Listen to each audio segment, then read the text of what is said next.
नमस्कार दोस्तों कनाडा के द्वारा पहली बार इस चीज को एक्सेप्ट किया गया है कि उनके धरती से, उनके सॉइल से टेररिस्ट ऑपरेट करते हैं और भारत के खिलाफ काम करते हैं। आप सबको पता होगा कनाडा की स्पाई एजेंसी के बारे में उनके द्वारा उस रिपोर्ट में बोला गया है कि Khalistani is using Canada as a base for planning and funding violence in India. तो इसको थोड़ा सा डिटेल में समझने की जरूरत है क्योंकि बहुत इंपॉर्टेंट खबर आई है। पहली बार कनाडा इस बात को मान रहा है तो ऑब्वियस सी बात है इसके कई इंप्लीकेशंस होंगे, आगे इसका असर क्या हो सकता है भारत कनाडा रिलेशंस में, वो सब कुछ मैं आपको डिटेल से चर्चा करूंगा। चलिए आगे बढ़ते हैं, लेकिन उससे पहले दोस्तों आप सबको बता दूं, आप में से जो भी लोग यूपीएससी की तैयारी कर रहे हैं या फिर 2026 के लिए या फिर 2027 के लिए, हमारा जो प्रतिज्ञा बैच है इसको जरूर अवेल करिए। इसके अंदर सबसे खास बात यह है कि अगर आप सिर्फ प्रीलिम्स को भी क्रैक कर लेते हैं तो पूरा फीस भी आपका रिफंड कर दिया जाता है। प्रीलिम्स, मेंस, इंटरव्यू सब कुछ की कंप्लीट प्रिपरेशन कराई जाती है और भी बहुत से फीचर्स हैं। एक काम आप कर सकते हैं कि जो फोन नंबर दिया है इस पर कॉल करिए, हमारी टीम बैठी हुई है और वहां पर आपके सारे डाउट्स रिजॉल्व हो जाएंगे। And don't forget to use this code Ankit live, क्योंकि ये कोड इस्तेमाल करके आप मैक्सिमम डिस्काउंट भी ले पाओगे। चलिए शुरुआत करते हैं। सबसे पहले देखते हैं कि एग्जैक्टली अभी हुआ क्या है।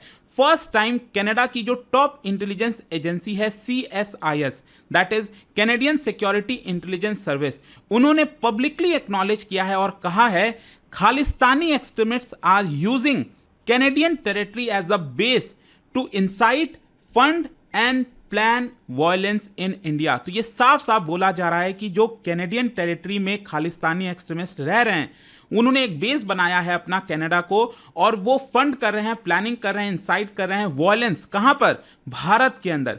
तो ये जो एडमिशन है कहीं ना कहीं भारत की जो लॉन्ग स्टैंडिंग कंसर्न रही है उसको वैलिडेट करती है और यहां पर कनाडा एक प्रकार से प्रो खालिस्तानी जो सेपरेटिस्ट ग्रुप है उनको सपोर्ट करता आ रहा था, उसको काउंटर करने की कहीं ना कहीं कोशिश करती है। और ध्यान रखिएगा ये बेसिकली एक रिपोर्ट जारी किया गया है CSIS के द्वारा और CSIS कनाडा के अंदर उनका काम ये होता है कि जो CSIS एक्ट है उसके हिसाब से कनाडा को जो थ्रेट है, क्योंकि देखो क्या होता है ना, जब भी आप आतंकवादी गतिविधियों को बढ़ावा देते हो तो ऐसा नहीं है कि यहां पर दूसरे ही देशों के ऊपर यह असर करेगा, आपके देश के ऊपर भी आज नहीं तो कल असर करेगा। पाकिस्तान का आप हाल देख लीजिए, पाकिस्तान ने टेररिज्म को पनाह दिया और उन्होंने सोचा कि यह सिर्फ भारत को ही प्रॉब्लम क्रिएट करेगा, लेकिन आज के डेट में पाकिस्तान का क्या हाल है वो तो आप सभी देख ही रहे हैं। तो यह चीज इंपॉर्टेंट हो जाती है कि भले ही कनाडा से ये लोग अभी भारत में वायलेंस करने की कोशिश कर रहे हैं, लेकिन कल के डेट में ये कनाडा के लिए ही बहुत इंपॉर्टेंट होने वाला है, बहुत ज्यादा घातक होने वाला है। खैर CSIS की रिपोर्ट में क्या कहा गया है,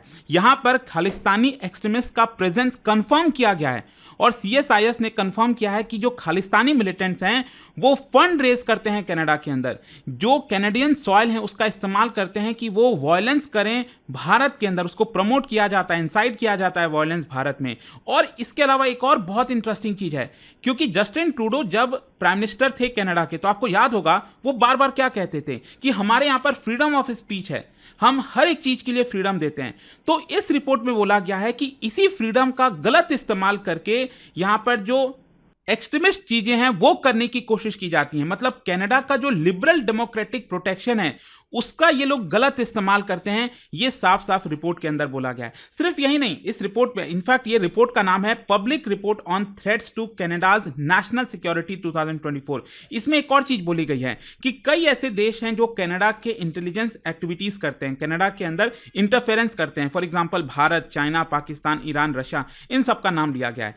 भारत ने ऑब्वियसली बात है बार बार ये कहा है कि हमारा कोई रोल नहीं है and India is accused of conducting foreign interference like reference to, जैसे आपको याद होगा जो निजार की हत्या हुई थी 2023 में, उसको रेफर करते हुए कहीं ना कहीं भारत के ऊपर भी ब्लेम किया जा रहा है। लेकिन भारत का हमेशा से स्टैंड है कि हमारा इस हत्या से कोई लेना देना नहीं है। स्टिल यहां पर हम आपको बार बार चेतावनी देते हैं कि आपके यहां से टेररिस्ट ऑपरेट कर रहे हैं और वही चीज प्रूव हुई है। खैर भारत का जो रिपीटेड अक्यूजेशन था कनाडा के ऊपर कि वो खालिस्तानी एक्टिविस्ट को एनकरेज करते हैं, टॉलरेट करते हैं, वो अब प्रूव हो गया है। This include Khalistani referendum. आपको याद होगा बार बार कनाडा में खालिस्तानी रेफरेंडम कराया जाता है, वहां के लोगों को बुलाकर वोटिंग कराई जाती है कि क्या आप एक इंडिपेंडेंट देश चाहते हो। सोचिए इस तरह की चीजें साफ साफ हो रही हैं कनाडा में। यहां पर पब्लिक ग्लोरिफिकेशन किया जाता है एक्सट्रीमिस्ट लोगों का, टेररिस्ट का, जैसे जनरल सिंह भिंद्रावाले, हरदीप सिंह निजार, उनका ग्लोरीफाई किया जाता है। और साथ ही साथ हेट स्पीच, वायलेंट प्रोटेस्ट आपको देखने को मिलेगा जिसमें इंडियन डिप्लोमेट्स को टारगेट किया जाता है। ये कई बार हुआ। इनफैक्ट आपको पता है पीएम मोदी अभी जब कनाडा विजिट पर गए हुए थे तो उसके पहले जो ये खालिस्तानी हैं वो कई प्रकार के प्रोटेस्ट ऑर्गेनाइज करने की कोशिश कर रहे थे। इनफैक्ट एम्बुश प्लॉट किया जा रहा था, इस तरह की भी खबरें आई थी। और लगातार मतलब कि भारत के झंडे फाड़ना, पीएम मोदी के पोस्टर्स को फाड़ना, जलाना, इस तरह की चीजें लगातार खालिस्तानियों के द्वारा की जा रही थी। लेकिन अब क्योंकि कनाडा की खुद की इंटेलिजेंस एजेंसी ने कंफर्म किया है, ये कनाडा के लिए और कनाडा की सरकार के लिए शायद अच्छी खबर नहीं होगी। कनाडा बार बार भारत कहता है कि Canada has become a safe haven for anti India elements. In fact यहां पर अगर आप देखोगे तो पहली बार, देखो ये रिपोर्ट इंपॉर्टेंट इसलिए हो जाती है क्योंकि पहली बार ये जो टर्म है ना एक्सट्रीमिज्म, इसका इस्तेमाल किया गया है खालिस्तानियों के खिलाफ। अभी तक ये लोग इस्तेमाल भी नहीं करते थे कड़े शब्दों का। इनफैक्ट मिड 1980 से ही भारत बार बार कहता आया है कि जो पॉलिटिकली मोटिवेटेड वायलेंट एक्सट्रीमिस्ट हैं वो कनाडा में काम कर रहे हैं और एक प्रकार से जो डायस्पोरा है उसका इस्तेमाल करते हैं, गलत इस्तेमाल करते हैं, ताकि एक अलग इंडिपेंडेंट नेशन बनाया जाए। मतलब स्पेशली भारत का जो पंजाब है, वैसे अगर आप देखोगे तो भारत के पंजाब से 2-3 गुना बड़ा पाकिस्तान के अंदर पंजाब है, उसका ये लोग रेफरेंस नहीं देते हैं। तो कहीं ना कहीं ये लिंक आपको पाकिस्तान का भी सपोर्ट देखने को मिलेगा कि कैसे पाकिस्तान जानबूझकर इस तरह का वॉयलेंस क्रिएट करने के लिए सपोर्ट करता है पीछे से। तो ये चीज भारत कहता है। इनफैक्ट हिस्टोरिकल कॉन्टेक्स्ट भी आप देखोगे तो ये इंपॉर्टेंट इसलिए हो जाता है क्योंकि 1985 में आपको याद होगा एयर इंडिया की बॉम्बिंग हुई थी। 9/11 के पहले सबसे बड़ा जो टेररिस्ट अटैक था वो अभी तक यही था, एयर इंडिया जो प्लेन को उड़ा दिया गया था, एक प्रकार से सभी यात्री मारे गए थे। So India has been warning since 1980s that Canada is breeding ground for radicalised Sikh separatist. और जो खालिस्तानी मूवमेंट है ये अगर आप देखोगे तो भारत में तो डेड एंड हो चुका है, लेकिन वेस्टर्न कंट्रीज में डायस्पोरा सपोर्ट के माध्यम से इसको बार बार जिंदा रखने की कोशिश की जाती है। अब जहां तक सवाल है हरदीप सिंह निजार का, देखिए इसका काफी इंप्लीकेशन हुआ था। हरदीप सिंह निजार को बेसिकली ब्रिटिश कोलंबिया में जो गुरुद्वारा है उसके बाहर मार दिया जाता है अननोन गनमैन के द्वारा। और जो Canadian prime minister Justin Trudeau है उन्होंने इसका डायरेक्ट इल्जाम भारत के ऊपर लगाया और इसकी वजह से अगर आप देखोगे तो डिप्लोमेटिक क्राइसिस भी आया था। दोनों देशों ने यहां पर अपने डिप्लोमेट्स को एक्सपेल कर दिए थे, वीजा सर्विसेज सस्पेंड हो गया था टेम्पररी। कनाडा ने जो ट्रेड टॉक्स है भारत के साथ बंद कर दिया था। जो CSIS है, अब क्योंकि उन्होंने इस बात को मान लिया है कि चाहे निजार हो या फिर एक बड़ा जो लार्ज खालिस्तानी एक्सट्रीमिस्ट नेटवर्क है वो कनाडा के अंदर ऑपरेट करता है। अब क्वेश्चन यह है कि इसका रिपरकशन क्या होगा, इसका इंप्लीकेशन क्या होगा। सबसे पहला है डिप्लोमेटिक रिलेशन, मतलब कि यहां पर अब कहीं ना कहीं भारत के साथ जो रिश्ते हैं कनाडा के, उसमें आपको कूल डाउन देखने को मिलेगा। लेकिन हां, ये कनाडा के लिए प्रॉब्लमैटिक हो जाएगा क्योंकि कनाडा पिछले काफी समय से एक नैरेटिव बिल्ड कर रहा था, भारत के ऊपर ब्लेम कर रहा था।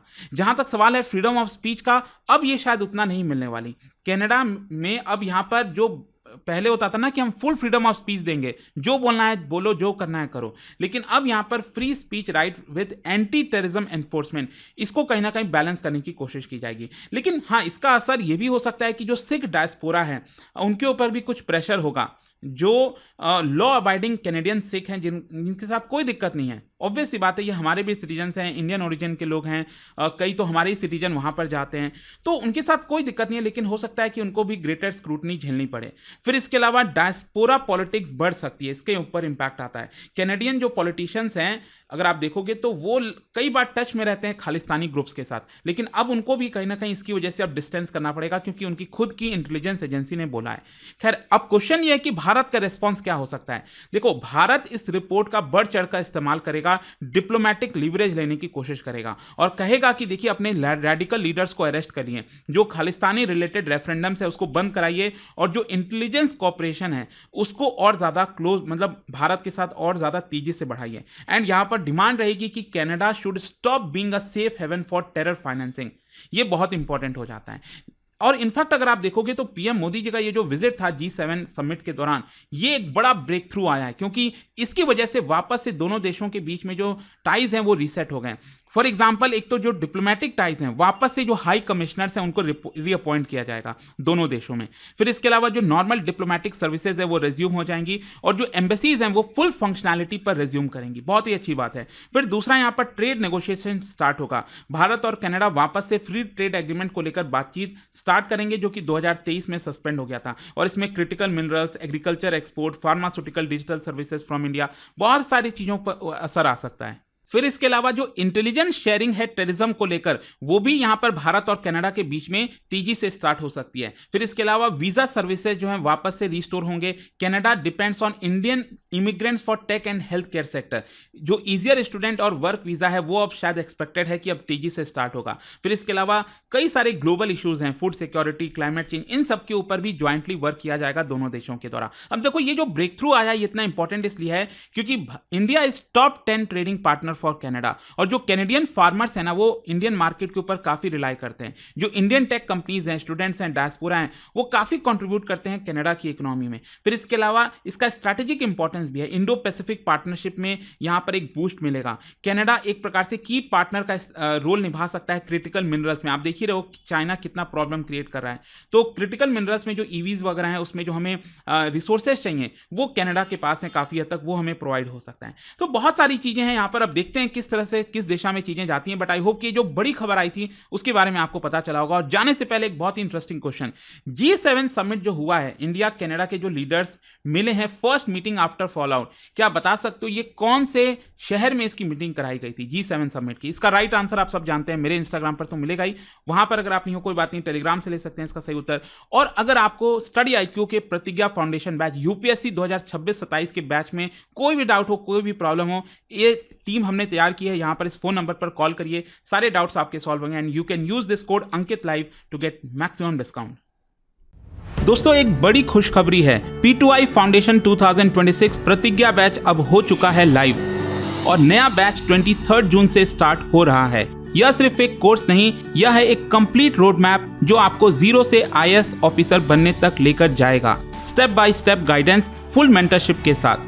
फीचर्स जो बनाते हैं प्रतिज्ञा बैच को सबसे खास, 1000+ आवर्स की लाइव क्लासेस इंडिया के टॉप एजुकेटर्स के साथ, हर स्टूडेंट के लिए 1-to-1 personal mentorship, handwritten notes, smart और क्विक रिवीजन के लिए, PRP and MRP, residential programmes for prelims और मेंस। और दोस्तों यह सब कुछ के साथ मिलता है क्लियर करो प्रीलिम्स, पूरा फीस रिफंड पाओ, मंथली टॉपर्स को 11,000 रुपीज तक कैश रिवॉर्ड।